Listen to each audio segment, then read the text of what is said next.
At kung walang pananampalataya, ay hindi maaaring maging kalugod-lugod sa Kanya. Sapagkat ang lumalapit sa Diyos ay dapat sumampalatayang may Diyos, at siya ang tagapagbigay ganti sa mga sa Kanya ay nagsisihanap. Papala po ang sumating sa maling pagkarinig ng Kanya mga banal na salita. Isang magandang gabi po sa inyong lahat, mga kapatid. At sa ating pong mga panauhin, mga kababayan po, mga kaibigan, at sa lahat po ng naabot po ng Pampalakas Tinig, mga kapitbahay, magandang gabi din po sa inyong lahat mula po sa ating mahal na Panginoon. At isang kagalakan po sa bawat sa atin, pagkaman tayo pinasa ganitong sitwasyon, mga kapatid, sapagkat alam po natin ay kapiling natin ang ating mahal na Panginoon Diyos. Siya po ay gumagawa ng mga kaparaan upang tayo magkatipon-tipon, magkasama-sama ng magkakapatid, magpalakasan po ng pananampalataya sa pagitan po ng mga ganitong pagsasama-sama. Isa pong pakikiramay din po sa ating pong kamanggagawa, ating Pastor Gilbert at sa kanya po isang bahayan, ang pinaabot po na namin na magkakapatid po sa inyong pamilya. At tayo po ay isang pamilya, kaya po sa pong pakikiramay po sa inyong lahat. Sa totoo lang po mga kapatid, sa mga ganito pong sitwasyon, sa mga ganito pong mga paraan po ng pagkalakay o pagtayo, isang mahirap na paraan po talaga mga kapatid yung gumawa ng introduction. Kasi yung damdamin ng mga tagapakinig, hindi po natin hindi natin, sabi nga hindi natin alam kung ano yung nararamdaman nila ngayon. Pero po, ang pinakamasarap na pagbati mga kapatid ay yung paraan na pinapaabot natin sa ating lahat na mahal tayo ng Panginoon sa gabi pong ito mga kapatid. Na ang gabi pong ito ay isang kaparaanan ng Panginoon upang tayo magkasama-sama, isang kaparaanan ng Panginoon upang tayo ay magkaroon ng pagpapalakasan ng pananampalataya bilang magkakapatid. At sa paraan ito na ginawa ng Panginoon ay makarinig tayo ng kanyang mga banal na salita upang pagtibayin sa ating puso na meron pong Diyos na gumagawa ng lahat ng mga bagay. Hindi po tayo naniniwala na ang mga ganitong sitwasyon, kagaya po ng sabi si Sister Cynthia, ay by chance. Kundi tayo naniniwala at sumasampalataya na ang ganitong sitwasyon is by the will of God o ayon po sa kalooban ng Panginoon. At kung kayo man po ay hindi po kasanin po sa pananampalataya sa iglesia na ito, hindi rin po by chance na kayo ay nandito kaya kayo nakakapakinig. Kundi ito po ay kalooban ng Panginoon na magkaroon sa inyo ng pagkakataon na marinig nyo rin yung salita ng Panginoon. At maaaring siya kumakatok sa inyong puso na sumibol ang pananampalataya sa inyong pagkarinig ng kanyang mga banal na salita. Sa nakaraang gabi na ating pong pinakinggan, marahil nasa alaala niyo pa mga kapatid yung mga salita po ng ating pastor kagabi na ang ating pong Sister Cynthia sa kanyang ministeryo, maaalala natin na siya ay patuloy na gumagawa. Natatandaan niyo mga kapatid, sabi kagabi, tinanggap niya yung ministeryo niya at hanggang ngayon siya ay gumagawa. Sabihin, sa buong ministeryo o sa kanyang buhay ay pinagkaloob niya sa Panginoon at sa kanyang kaparaanan ayon sa kanyang kakayanan. Ito yung kanyang ginampanan na paggawa ayon sa kalooban ng Panginoon. Paglilingkod niya sa mga kapatid ay paglilingkod niya sa ating Panginoong Diyos. Kaya po may gusto po ako sanang buksan kaisipan po sa inyo mga kapatid bago natin ituloy, ibigay yung pamagat. Ating pong Sister Cynthia ay may grupo dito po ng kababaihan sa Malanday. Ilan po kayo doon sa inyong grupo, Sister? Sabihin po natin 10 na lang muna, no? Halimbawa, 10. Si Sister Cynthia, nagpahinga na, una na, po. Ibig sabihin, bakante yung posisyon. Tatanungin ko po kayo. Yung ginampanan ba ng Sister Cynthia, habang siya po ay nabubuhay, magandang gawa po ba sa harap ng Panginoon? Amen. Amen. Dahil yung sagot niyo po, yung ginawa po ba ang paglilingkod ng Sister Cynthia na siya naglilingkod sa panan ng Panginoon, sa paglilingkod sa mga kapatid, yung kanyang pamamalengke, kasi nakikita na lang natin yung pagsiserve, yung pagpamamahagi ng pagkain. Pero behind that, ang hindi nyo nakikita, yung paggising ng maaga para mamalengke, pakipagtawaran sa palengke pag bumibili, yung pagbibitbit ng pinamili kasama ng ibang mga kababaihan, pagbubuhat ng mga mabibigat na bagay, gaya ng mga utensils, mga lutuan, hindi natin nakikita yun, ang nakikita lang natin mas madalas, yung isi-serve na sa iyo yung pagkain, di ba? Maganda po ba yung ginawa ng Sister Cynthia? O, ito po yung tanong. Sino po ang gustong sumunod sa magandang gawa ng Sister Cynthia? Bakante po yung posisyon. Sino po sa inyo ang willing mag-step up at sumunod sa yapak ng ating kapatid na Cynthia? Bakante po yung posisyon. Kung naniniwala tayong maganda yung kanyang ginagawang paglilingkod sa Panginoon, kung naniniwala tayo na ang kanyang ginagawang kalooban ng Panginoon ay nakabubuti sa kanyang pananampalataya at kung ito'y gagawin din natin, makapabuti rito sa pananampalataya natin, sino ang up to the challenge na sumunod sa kanyang yapak at punan yung team na kanyang iniwan, mga kapatid?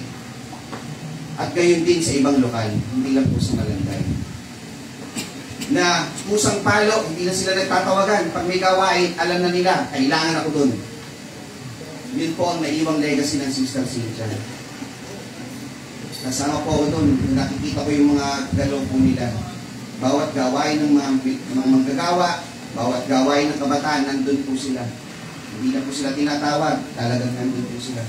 Sa mga kasamahan po nila, mabuhay po kayo. Maraming salamat po sa inyong sakripisyo. Yan po ay magandang gawain ayon sa kalooban ng Panginoon. At dyan po ang iiwanang imahe ng ating Sister Cynthia sa bawat isa natin. Bakit ko po ginawang halimbawa, mga kapatid? Sabi kasi sa ating pagsambatayan, at kung walang pananampalataya ay hindi maaaring maging kalugod-lugod sa Kanya. Meron po kasi siyang tinatawag na pananampalataya sa Panginoon. Ibigay po natin ang pamagat ng mensahe natin ngayong gabi, ang pananampalataya. At ang tema po natin, ang pananampalatayang nakalulugod sa Diyos. Ito po ay isang type ng mensahe, mga kapatid, na may kinalaman doon sa personal mong gawa ng pananampalataya. Kung iniisip ninyo na ang pananampalataya niya ay maganda ang ginawa niya, ikaw ngayon ay tinatanong, anong pwede mong gawin naman na gawain ayon sa pananampalataya ang maiaambag mo sa gawain sa Panginoon. Sa atin pong kinuhang pagsambatayan, mga kapatid, sa Hebreo 11:6, ito po ay mahahati sa tatlong bahagi. Una po dito, ang unang parte, ang nakalagay, kailangan ng pananampalataya upang maging kalugod-lugod sa Panginoon. Ano po ibig sabihin ng mga kapatid? Sa buhay natin, sa mga sino po dito yung hindi pa mananampalataya o hindi pa po member ng church? Sa Biblia o sa paningin ng Panginoon, hindi po sapat na tayo ay mabuting tao lamang. Hindi sapat na tayo ay masunurin sa batas. Hindi sapat na tayo masunurin sa magulang. Hindi sapat na tayo ay walang inaapakang tao. Ang kailangan, meron ka rin pananampalataya sa Panginoon. Para maging kalugod-lugod ka sa paningin ng Panginoon, ay kinakailangan, meron kang pananampalataya. Pangalawa, sabi po doon, ang lumalapit ay dapat sumampalatayang may Diyos. Sapagkat ang lumalapit sa Diyos ay dapat sumampalatayang may Diyos. Ibig sabihin, pag lumalapit ka, kailangan sumasampalataya kang may Diyos. Kasi sino yung sasampalatayanan mo kung hindi mo kinikilala? Yung Diyos na sasampalatayanan mo. Diba? Sino ba yung Diyos na dapat mong sampalatayanan? Ano ba ang kapangyarihan meron o ano ba ang katangian ng Diyos na dapat mong sampalatayanan? At sa panghuli, ang tunay na Diyos ang tagapagbigay ganti. Sabi doon, at siya ang tagapagbigay ganti sa mga sa kanya'y nagsisihanap. Pag ikaw daw ay isang tao na humahanap sa Panginoon, linawin lang natin mga kapatid, hindi po nawawala ang Diyos, kaya hinahanap. Metaphorically speaking, pag sinabing mahanap sa Diyos, ikaw ay porsigidong malaman mo ang kalooban ng Panginoon, malaman mo siya na totoo. Babasahin mo yung Biblia dahil ang Biblia ang magpapakilala kung sino yung Diyos na dapat mong sampalatayanan. So, hinahanap mo siya. Hindi ibig sabihin, hinahanap mo dahil nawawala, hindi po. Hinahanap mo dahil gusto mo siyang malaman. Lord, I want to know you more. So, tatlong bahagi, mga kapatid. Una, kailangan ang pananampalataya upang maging kalugod-lugod sa Panginoon. Ang pangalawang bahagi, ang lumalapit ay dapat sumampalatayang may Diyos. So para maging kalugod-lugod ka, may pananampalataya ka. At yung pananampalataya mo nakasalig hindi sa sarili mong lakas, kundi doon sa Diyos na lumikha. At ang pangatlo, yung Diyos na lumikha, na sasampalatayanan mo, siya yung magbibigay ganti, yung magbibigay ng regalo sa iyo pagkatapos ng iyong servisyo. Kaya po dito sa ating Sister Cynthia, ay siya po ay nandun sa tinatawag natin na tulay. Alam niyo po yung tulay, sa sanglibutan, mga kapatid, maraming takot sa tinatawag natin na kamatayan. Sino po dito, mga kapatid, takot sa kamatayan? Diba? Natatakot mamatay. May iba naman, ang tawag sa kamatayan, parusa. Kaya namatayan, pinarusahan yan. Sino po ang nakarinig na nung ganon? Yung pagkamatayan daw ay isang parusa. Yun po ay sa sanglibutan. Ngunit sa mananampalataya, mga kapatid, ang kamatayan po ay isang tulay, hindi isang parusa. Ang kamatayan po ay tulay patungo sa walang hanggang kasiyahan kasama ang Diyos. Hindi po dito nagtatapos, kundi ang kamatayan ang pasimula. Pagpunta mo sa isang walang hanggang kasiyahan kasama ang lumikha sa iyo. So huwag kang matakot sa kamatayan. Ang katakutan mo, yung pagkakataon na mamatay ka, pero wala ka sa piling ng Panginoon. Kaya tayo, mga kapatid, mapalad po ba tayo sa gabi nito? Proud nyo po bang sasabihin sa sarili nyo, Lord, pag ako po'y kinuha mo, alam po kung saan po ako makakarating sa piling mo, O Diyos. Dapat maging proud tayo doon. Alam nyo po bakit, mga kapatid? Kasi po, tapat yung nangako.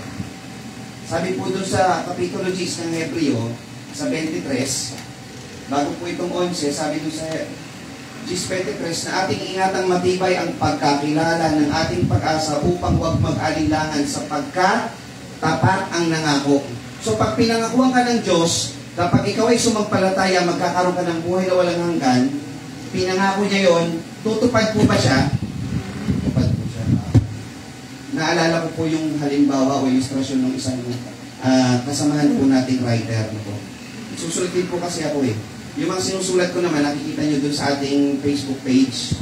May mga picture po doon, mga sinusulat ko po nandun yung mga haba. Kung matyaga po kayo magbasa, nilalagay ko po doon. Meron po akong kakilalang writer naman. Hihiramin ko naman yung kanyang sinulat na ilustrasyon. Meron daw pong magkapatid. Yung magkapatid,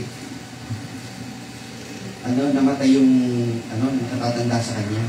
Yung buhay nung nakatatanda sa kanya, sugarol, rapist, smuggler, magnanakaw, addicts, lahat na ng bisyo, lahat ng kasamaan, pumapatay at ginagawa niya. Namatay ngayon yung kapatid niya. Sabi nung nakababata, Pastor, pwede po ba sa burol nung kapatid ko? Pwede po ba may ganyan po ito sa labas po pwede po ba sa burol ng kapatid ko, kahit isang beses lang, tawagin niyo po siyang santo? Saint. Kayo, kung kayo, Pastor, papayag po kayo? Papayag po kayo? Siyempre, hindi. Kayo papayag kayo, ang ugali ng kapatid niya, ang nakaraan ng kapatid niya, sugarol, mamamatay tao, rapist, smuggler, plunderer, scoundrel, basta lahat ng bisyo, kaadikan, pusher pa, lahat ng mga kung isa-isa yung batas, halos lahat, nagawa niya na lahat yun. Ang sabi ng kapatid, pagka naburol po yung kapatid ko dun sa eulogy, pwede niyo po ba siyang tawagin ay santo? Payag po kayo? Kung kayo, sabi ng pastor, hindi po pwede. Alam mo naman may mga tagapakinig dun, hindi po pwede. Magsisinungaling ako. Pastor, ganito po. Di ba meron kayong maliit na kapilya? Pag mag-deal tayo, tawagin yung santo yung kapatid ko doon sa burol, palalakihin ko yung kapilya niyo. Tapos buwan-buwan may matatanggap kayo. Ang ganda naman ng offer mo, sabi gano'n. Kaso, hindi talaga po pwede eh. Sige na po, huling habilin na lang po yun. Pagbigyan nyo na po ako. Ito matatanggap nyo, 50,000 naman, pag-agagay ko kapilya nyo. May kontrata po tayong pipirmahan. Basta sabihin nyo lang, na santo yung kapatid ko doon sa eulogy. Ang ganda naman ang offer mo. Sige na nga. Sabi mo, Pastor. Yan. Eh di, eto, nag-eulogy na. Nagsasalita yung pastor. Sabi niya, mga kababayan, nakikita niyo ba yung nandito? Sabi niya. Eto si, hindi ko mahalang pangalan. Siya po ay masamang tao. Siya po ay sumagla, sinabi lahat ng kasamaan. Diba? Pero, kumpara sa kapatid niya na ito, siya ay santo. O, nasabi niya. Kumpara sa kapatid niya na ito, siya ay santo. Sabi, napakasama ng ginagawa ng pati, susungulan mo pa yung pastor para magsinungaling. Ang sama mo, parang galing ginawa niya. Ano ibig sabihin? Pagka kasi may ginawa kang masama, hindi mo talaga maaalis yun. Kahit bayaran, hindi mo magagawa talaga yun. Pero pag ang isang tao namatay na kasama ng Panginoon at naglilingkod, kahit anong gawin mo dyan, yun ang matatandaan ng mga kapatiran dyan. Yan ang matatandaan ng lahat ng tao dyan. Kahit anong sabihin ng ibang tao dyan, pasipag yan, may kabanalan yan, yun ang matatandaan ng tao dyan. Ngayon ito ng mga kapatid. Gusto nyo bang mamatay na ito ang ito matatandaan sa inyo? Paano nyo gustong mamatay? Paano gusto nyo alaala na meron kayo pag kayo'y namatay? Pag kayo nasa ganitong sitwasyon, anong sasabihin ng mga kapatiran sa inyo, ng mga mamamayan tungkol sa inyong pagkatao? Mamimili kayo. At kung walang pananampalataya, hindi magiging kalugod-lugod sa kanya. Ang gusto natin mga kapatid, bago tayo kuhanin ng Panginoon, ang alam ng tao sa atin, lalo higit ang nakita sa atin ng Panginoon, mapalad at banal na kung dumating ang Panginoon, ang alipin na yaon ay gayon ang kanyang ginagawa. Na siya'y naglilingkod sa Panginoon at ito po ang nakita natin sa ating kapatid. Kaya sa mga naiwan po, maging proud po kayo sa inyong pong nanay, inyong pong asawa, na siya po ay ginuha ng Panginoon sa paglilingkod. Kahit anong gawing bali o kwento ng iba, kilala po namin yan. Lingkod ng Panginoon yan ang siya ibinuha. At kami sumasampalataya na ang Diyos ay hindi liko at hindi niya lilimutin ang mabubuting gawa. Gayon din po yun ang hamon sa bawat isa sa atin. Na tayo ay masumpungan ng Diyos na naglilingkod sa Kanya hanggang sa huling hininga ng ating buhay. Huwag tayong mahihiya na maglingkod sa Panginoon. Alam niyo mga kapatid, ang pagpananampalataya, hindi po yan spare part. Alam niyo yung spare part, yung gulong ng sasakyan. Ang pananampalataya, hindi kagaya nung reserbang gulong na pagka ang sasakyan naplatan, dun mo lang gagamitin. Hindi po ganun ang pananampalataya. Ang pananampalataya, yun yung primary mong ginagamit. At yun lang ang gagamitin mo. Anumang emergency, hawak ako ng Panginoon. Maaalala mo lang ang Panginoon, pagka may disgrasya sa'yo, dun mo lang kukunin yung spare na gulong. Hindi po. Aalis ka pa lang ng bahay, nananalangin ka na sa Panginoon. Kasi may pananampalataya ka. Ang pananampalataya, hindi po siya pagpili ng isang araw lamang sa iyong buhay na ikaw ay mananampalataya, kundi sa buong buhay mo, araw-araw ay mananampalataya ka sa Diyos na lumikha sa iyo. Yun po yung pananampalataya. Para malugod sa iyo ang Panginoon, kailangan yung pananampalataya mo sa Kanya, buong buhay mo. Hindi isang araw lang, hindi dun sa araw na ikaw lamang ay nagpabautismo. At kung walang pananampalataya, hindi maaaring maging kalugod-lugod sa Kanya. Para malugod sa iyo ang Panginoon, ang pananampalataya mo araw-araw na nakatuon sa Panginoon. Ang Panginoon hindi mo reserba. Ang Panginoon, siya yung primary source ng kaginhawahan ng iyong isip, katiwasayan ng iyong puso. Sabi po dun sa Hebreo 3:13, meron pong isang paliwanag tungkol dito sa pananampalataya, mga kapatid. Hebreo 3:13. Ngunit kayo'y mga pangaralan sa isa't isa sa araw-araw. Samantalang sinasabi ngayon, baka papagmatigasin ng sinuman sa inyo ng daya ang kasalanan. Sinasabi rito sa mga kapatid, kayong lahat magpangaralan sa isa't isa. Kasi baka biglang may dumating sa inyo magkwento, tapos sirain yung paniniwalang meron kayo. Kaya pag may mga ganitong pagkakataon, mga kapatid, samantalahin natin na tayo magpalakasan ng pananampalataya. Tingin mo yung salita ng Panginoon. Baka ito pala yung magdadagdag sa iyo ng katunayan at katatagan ng iyong puso na ang Diyos ay kasama mo sa iyong buhay. Sabi po dito, mga kapatid,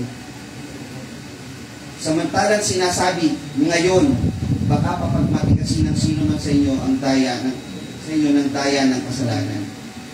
Mga kapatid, meron sa inyo tuturo sa paraan ng pagkikiramay.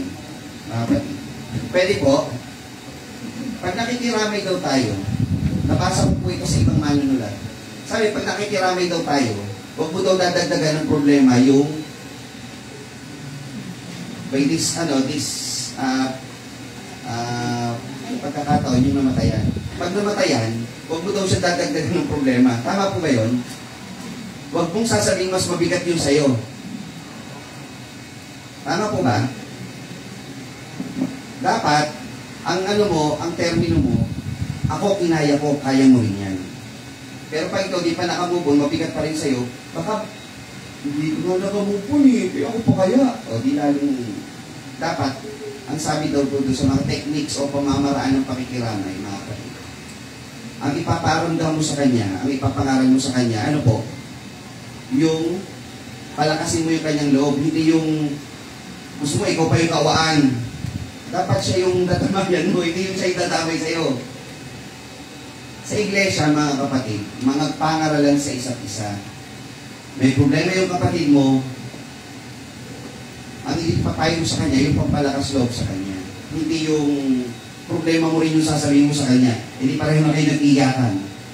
Diba? Ganun po, mga kapatid.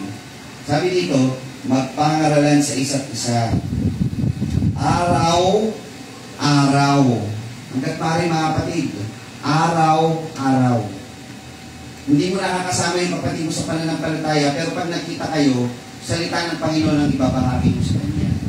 Kasi that will separate us mula dun sa hindi mananampalataya at mananampalataya. Pag mananampalataya, ang ibabahagi niyan sa iyo, salita ng Panginoon. Tingnan nyo naman, mga kapatid, doon sa 2 Korinto 6:2. May mga tao naman na pag kanilapitan mo at meron kang hawak na Biblia, ang sasagot naman ng tao, next time na lang. O kaya, ano pa yung mga sinasagot ng tao pagka sinesharan mo siya ng salita ng Diyos? Ano yung sinasagot ng tao? When the time is right, kapatid. Di ba? Siguro, on God's timing, masagot niya. Pero anong sagot ng Panginoon? Sapagkat sinasabi niya sa panahong ukol kita'y pinakinggan at sa araw ng pagliligtas kita'y sinaklolohan. Narito ngayon ang panahong ukol, narito ngayon ang araw ng kaligtasan. Pag dumating sa iyo yung pagkakataong ganito na sinasabihan ka ng salita ng Panginoon, ito na yung pagtawag sa iyo ng Panginoon, huwag mo nang palalampasin mo. Kaya tayo, mga kapatid, hindi natin pinalalampas yung mga ganitong pagkakataon na tayo magpatibayan ng pananampalataya sa isa't isa. Kaya nga po, nung sa Aklat po ng Gawa, Kapitulo 16, talatang 30 hanggang 33, nung si Pablo po ay may kasama, sino po yung kasama niya sa bilangguan? Nung siya po ay nag-aawitan habang sila ay nakakulong. Sino po? Si Silas. Nung sila po ay nakakulong, nagkaroon ng lindol, merong tagapagbantay ng pinto na magpapakamatay na sana. Sabi, huwag mong gawin niya, huwag mong pupuhatan ng kamay yung sarili. Anong sabi nung bantay pinto sa kanila? Anong kinakailangan gawin upang maligtas? Mga Ginoo, anong kinakailangan kong gawin upang maligtas?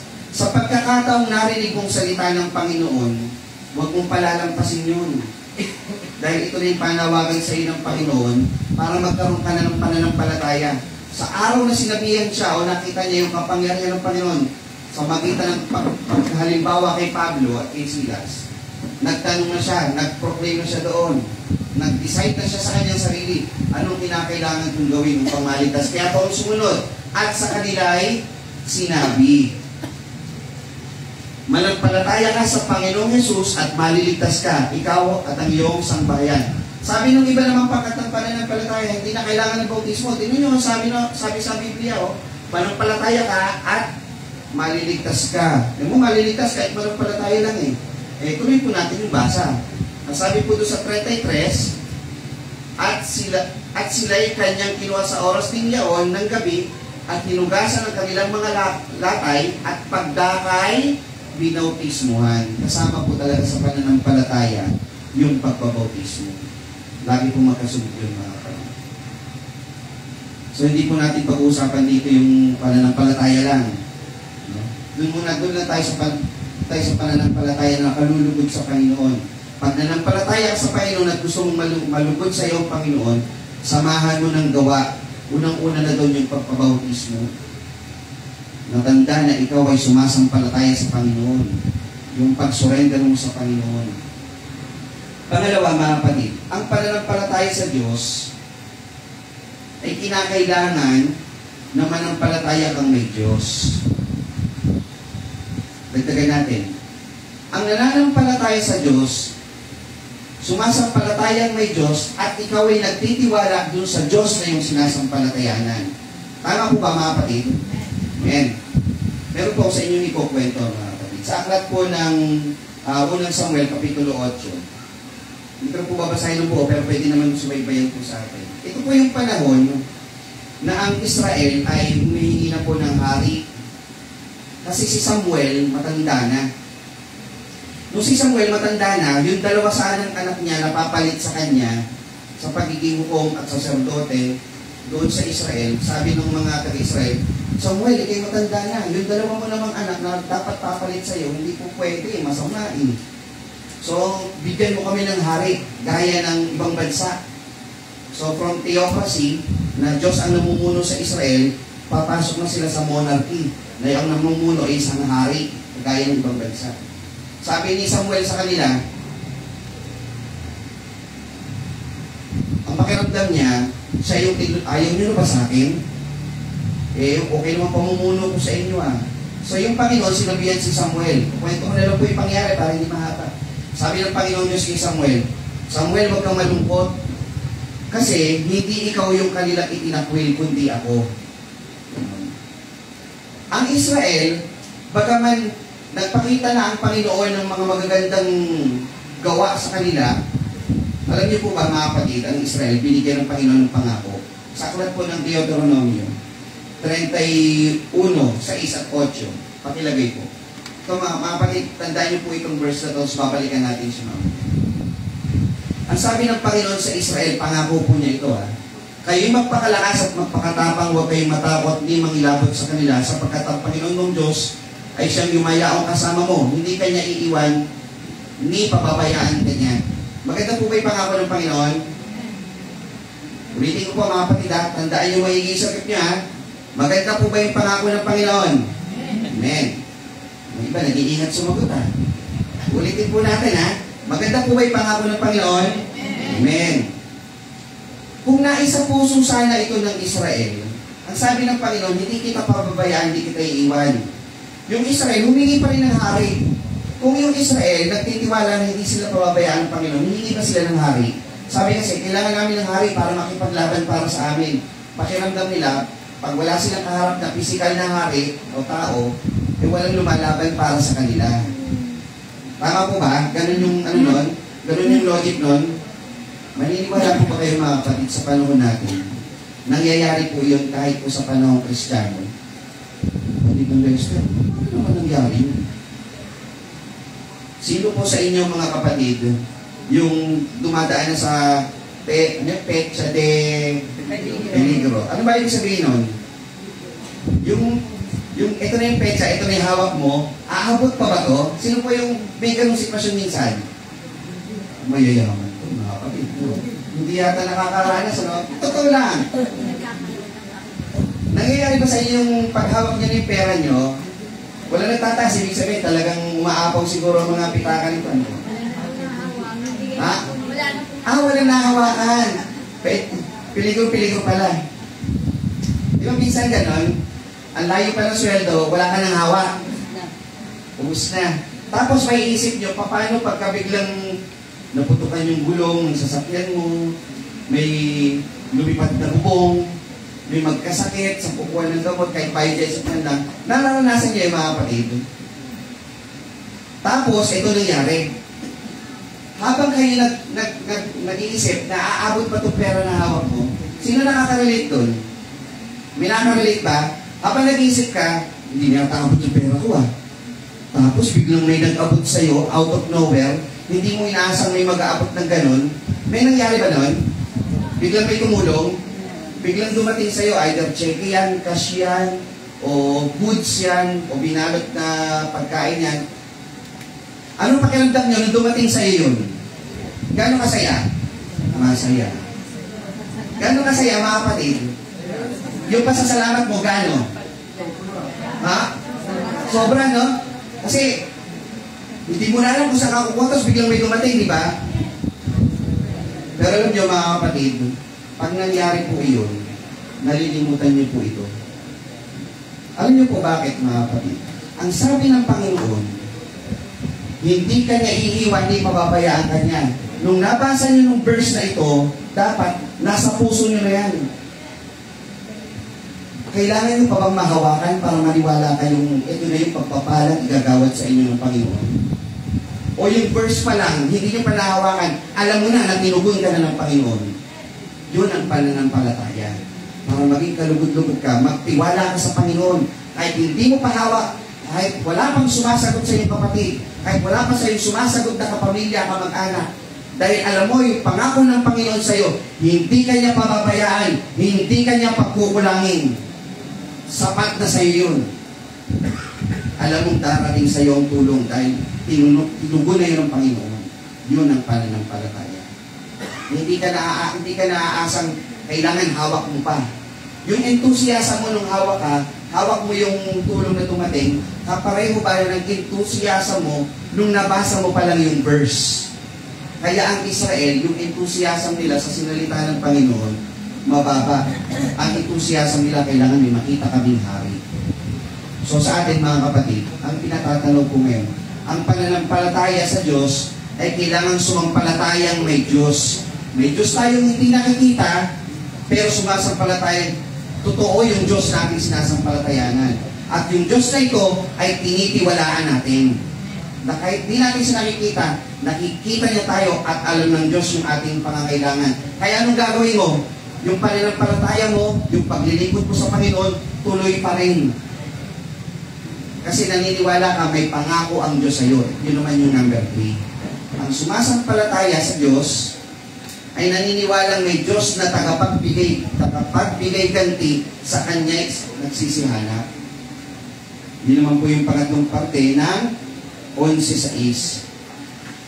Kapag sumasampalataya sa Diyos, ang believer, yung kamatayan ay hindi mo pinapangambahan. Ang iniisip mo, ang sabi ni Pablo, nakatingin ang iyong mata sa mga bagay na nasa itaas, hindi sa mga bagay na nasa ibabaw ng lupa. Natin gawin literal na bituin, araw, ulap, hindi po. Kundi yung reward na ibibigay sa iyo ng Panginoon pagdating ng panahon. So pagka ikaw ay gumagawa, naglilingkod ka sa mga kapatid, namamalengke ka para sa kanila, ipinagdadrive mo sila. Kapag iginagawa mo ng luhuran yung mga kapatid, ipinaglilinis mo sila ng kapilya, ginagawa mo sila ng mga kortina, tumutulong ka sa mga kapatid mo sa pananampalataya. Ang kapatid mo sa pananampalataya ay bahagi ng katawan ng Panginoon. Therefore, kung ikaw ay naglilingkod sa katawan ng Panginoon, kanino ka naglilingkod? Sa Panginoong Diyos. Dahil tayo ay isang bahagi ng katawan ng Panginoon. So, para makapaglingkod ka sa Panginoon, paglingkod ka sa iyong kapatid sa pananampalataya. At kung naglilingkod ka sa kapatid mo sa pananampalataya, huwag mong isipin pa, ulit-ulit na lang to. Bukas marumi na naman to eh. Iskubahin ko na naman. Hindi po. Ang iniisip mo, kahit marumi yan, nilinisin ko yan. Kahit matumihan pa ulit yan, nilinisin ko ulit yan.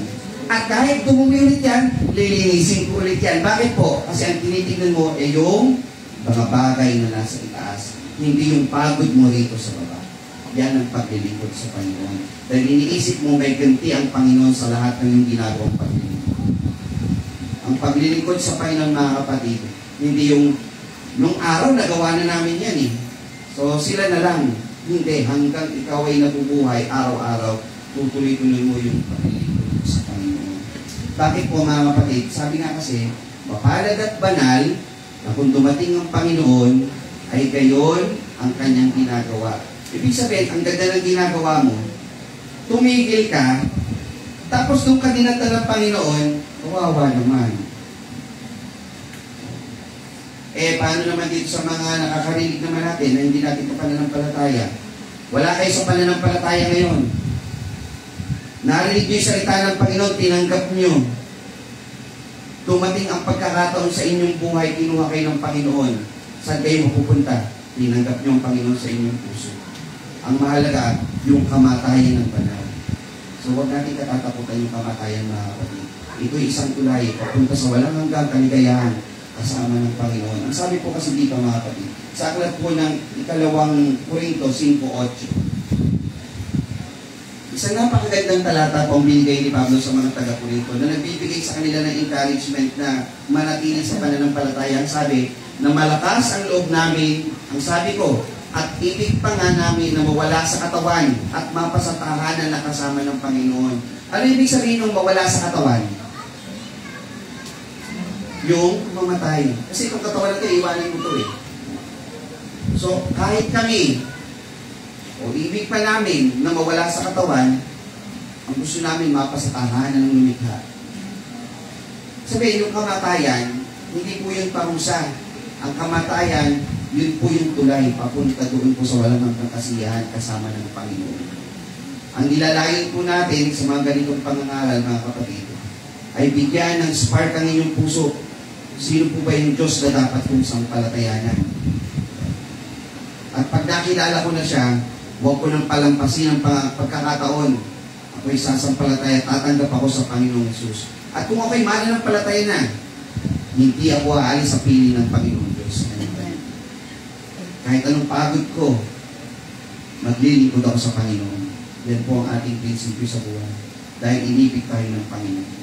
Sabi po doon sa Pilipos 1:21, sulat naman ni Pablo sa mga taga-Pilipos. Ano naman yung binanggit niya? Ito po yung sa Korinto. Sabi naman sa Pilipos, sapagkat sa ganang akin, ang mabuhay ay si Kristo, at ang mamatay ay pakinabang. Anong pakinabang yung makukuha niya pag namatay siya?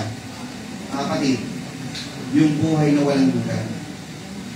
Sa lumang tipan po ba, gayon din po ba ang binabanggit?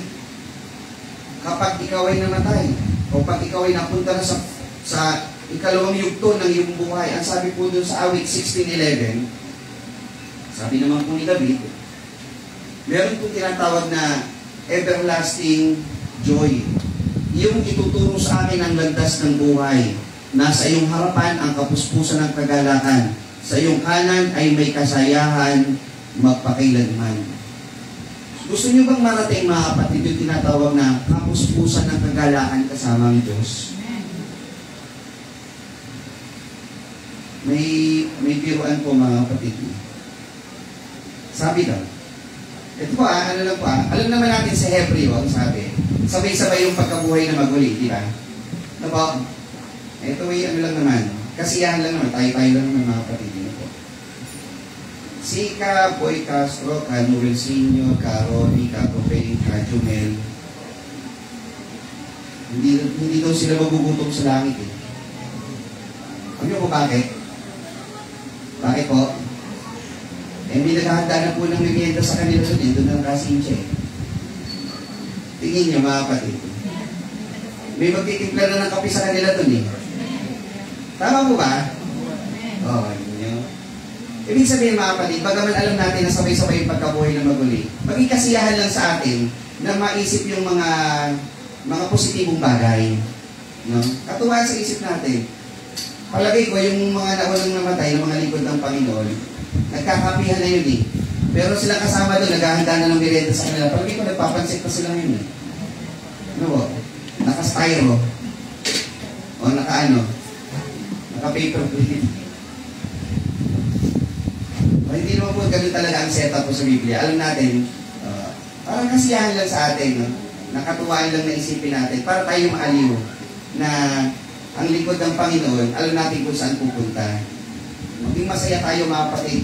Sa kamatayan ng isang banal, maging masaya tayo. Sa mga buhay, mga kapatid, ito po yung mga tanong na iiwanan natin. Sa ating mga buhay, sabi po, paano mo mapatutunayan sa iyong sarili na nalulugod ang Diyos sa iyo sa pananampalatayang hawak mo ngayon? Paano niyo patutunayan na ang Diyos nalulugod sa iyong pananampalatayang mayroon kayo ngayon? Diba personal yun? Paano natin patutunayan? Una, parang introduction na po ito sa mga susunod na patayo. Unang-una mga kapatid, dahil ang nakilala nating Diyos ay ang tunay na Diyos at tagapagligtas. Hindi po tayo nagkamali sa pagkakilala. Yung Diyos na makapangyarihan sa lahat, siya po yung kinikilala nating nagkatawang tao, tinubos ang kasalanan ng bawat sa atin, bumalik sa Kanyang kinalalagay ng una. Naunawaan po natin yun. Kaya nalulugod ang Diyos sa atin dahil yung pagkakilala natin sa Kanya, yun yung tunay na pagkakilala sa Panginoon. Eh, paano kung hindi tama ang pagkakilala mo sa tunay na Diyos, malulugod ba yung Diyos sa'yo? Hindi naman ako yung Gino kami sinasamba mo eh. Diba? O. Pangalawang katunayan, ang Panginoong Diyos ay may iglesyang binili ng Kanyang sariling dugo.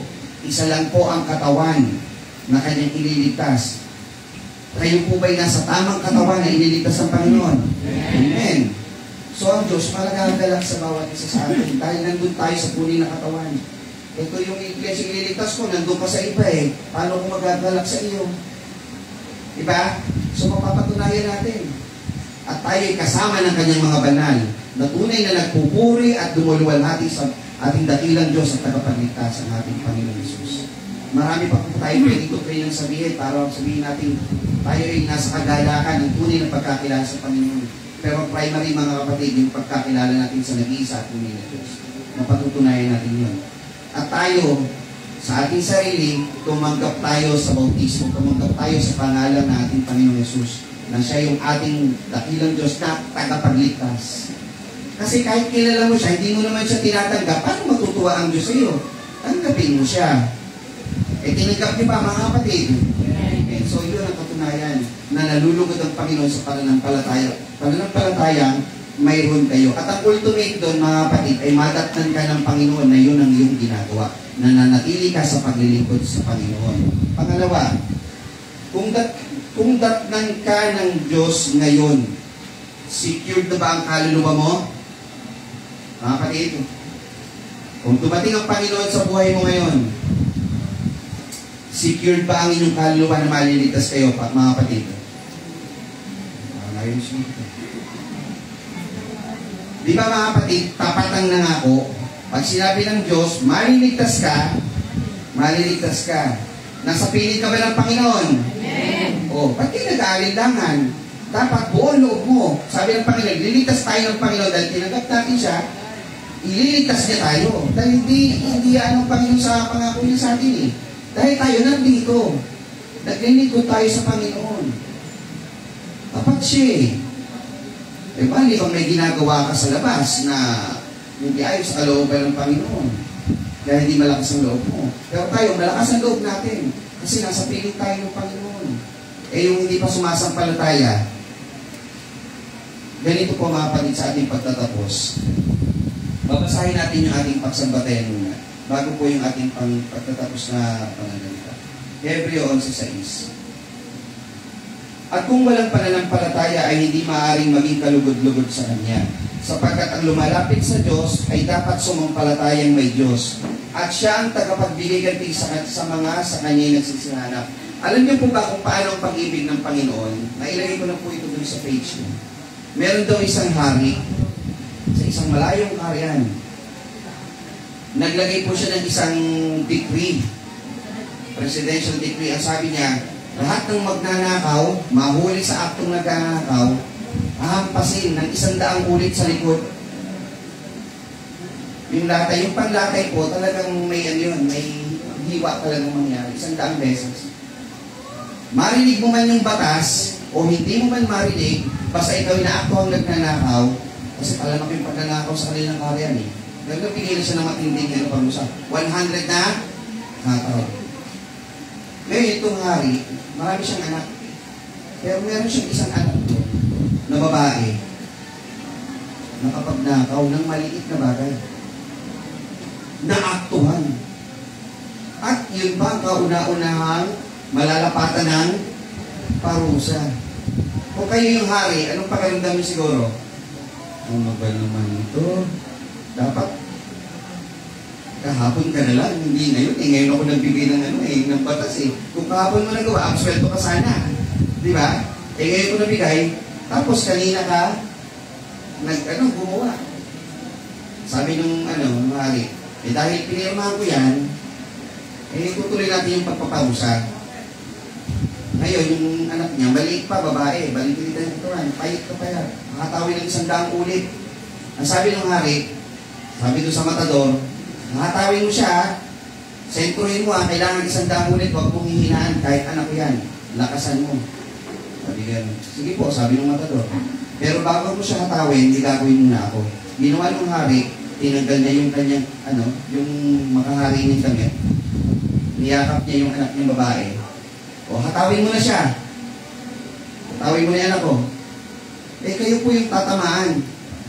Basta sabi ko, ang sa batas, hahatawin siya. O, hataw, 100 ulit. Ngayon yung hari yung tinatamaan. Ang Panginoong Diyos, mga kapatid. Sabi, ang kabayaran ng kasalanan ay kamatayan. Tayo mga kapatid ay inaring anak ng Panginoon. Tayo ay nakagawa ng kasalanan. Tayo ay makasalanan. Walang matuwid, wala kahit isa. Tayo mapaparusahan. Tayo mamamatay. Anong ginawa ng Diyos? Nagkatawang tao. At siya ang tumanggap ng lahat ng palo. Siya ang lahat ng tumanggap ng hataw, alimuran ng tao, puro ng tinig. Instead na dapat ikaw yun. Ganun ka minahal ng Panginoon. Nahanda siyang tanggapin ang mga bagay o parusa na dapat ay para sa iyo. Ganun ka niyakap ng Panginoon. Kaya kung ikaw ay sumasampalataya, kailangan sumampalataya kang may Diyos na nagmamahal sa iyo. At pahalagahan mo yun. At yung Diyos na ito, na namatay para sa iyo, na buhay na maguli sa ikatlong araw. Ang Panginoong Yesus na buhay na maguli sa ikatlong araw. Pagpapakita na kung ikaw ay mamatay, kagaya ng ating Sister Cynthia, dadating ang panahon, ang pag-asa sa ating buhay na tayo gigisingin ng Panginoon at kakasamahin niya doon sa paraisong kanyang ipinangako. Dahil po doon sa ating binasa kaninang talata, tapat ang nangako. Siya ang tagapagbigay ganti sa lahat ng sa kanya'y nagsisihanap. So kung patuloy natin hinahanap ang Panginoon, magbibigay siya ng gantimpala sa bawat isa sa atin. Yun ay yung buhay na walang hanggan. Sumasampalataya po ba kayo mga kapatid? Purihin ang ating mahal na Panginoon sa gabi po ito na ating pagkarinig ng kanyang banal na salita. Purihin ang Panginoon, magandang gabi po sa inyong lahat. Ingat po natin sa ating Panginoon.